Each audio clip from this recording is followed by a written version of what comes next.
What's happening, Expeditioners? It's Pete here. Want to read to you another chapter from my book, Amazing Money Stories, True Tales of Greed, Generosity, Success, and Luck. You can get this book, paperback, ebook, or audiobook, the way you want to listen to it. This is chapter 17, and it's titled, It's About Time. Deep in the charming French town of Arles in the 1960s, an ambitious lawyer named André Francois Raffray found himself trapped in one of the wildest real estate deals ever, all because of one feisty little old lady. A sprightly 90-year-old caught Raffray's attention with her vibrant energy and refusal to act her age. Intrigued by her longevity, the lawyer proposed an unconventional, can't-miss investment opportunity.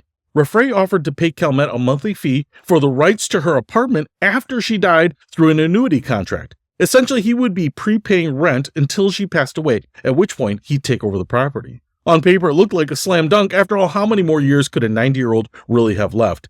As the decades rolled on, Raffray quickly realized he might have misjudged Jean's life expectancy. Not only did the petite powerhouse easily surpass the typical contract timeframe, but she kept trucking all the way to become the oldest person ever documented at an incredible 122 years old. As Calmette racked up milestone birthday after milestone birthday, 100, 110, 115, 120, poor Raffray watched his crafty little investment scheme crumble into a money pit. By the time she entered her 120s, he had paid more than the apartment was worth. Unfortunately, there was no end in sight to the relentless monthly fees. Tragically, Raffray himself passed away in 1995 at age 77, going to his grave still paying his monthly rent to Centurion Calmette.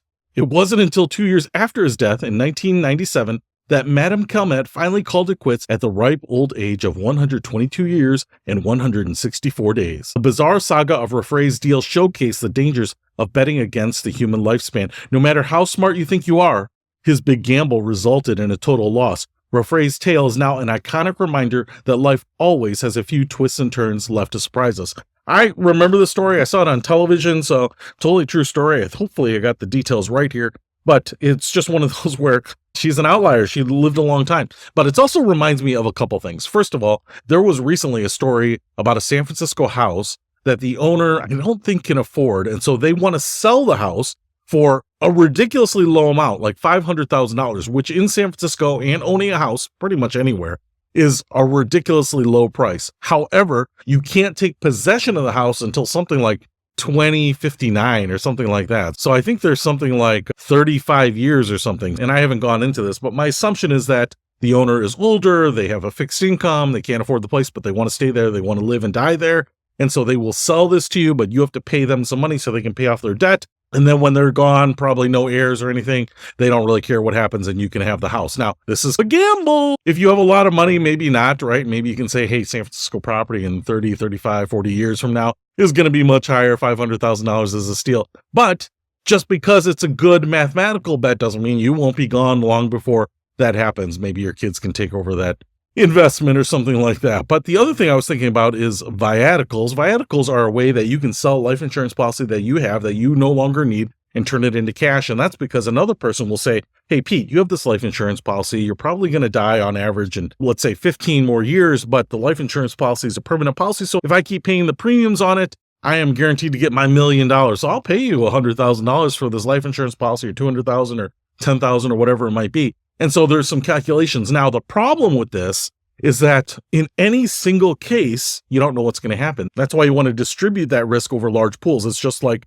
how life insurance policies get issued. The insurance company doesn't know if you are going to pass early or live a long time, but over a big pool of participants, they will have pretty good ideas. And so I just remember a business, and I don't remember what it was, but a guy wanted to get into viaticals, so he was buying these, but he only had 5 or 6 or 7 or 8 or 9 of these at any one time. And so when you have this really small sample size like that, people who are selling them are usually selling them because they think they're going to outlast their life insurance policy. They might be in good shape. You don't know that. You're just buying these things on paper. And so he went bankrupt, because everyone was living longer than he expected. Just poor Raffray. I don't know if I'm pronouncing those names right. You know how it is with French names.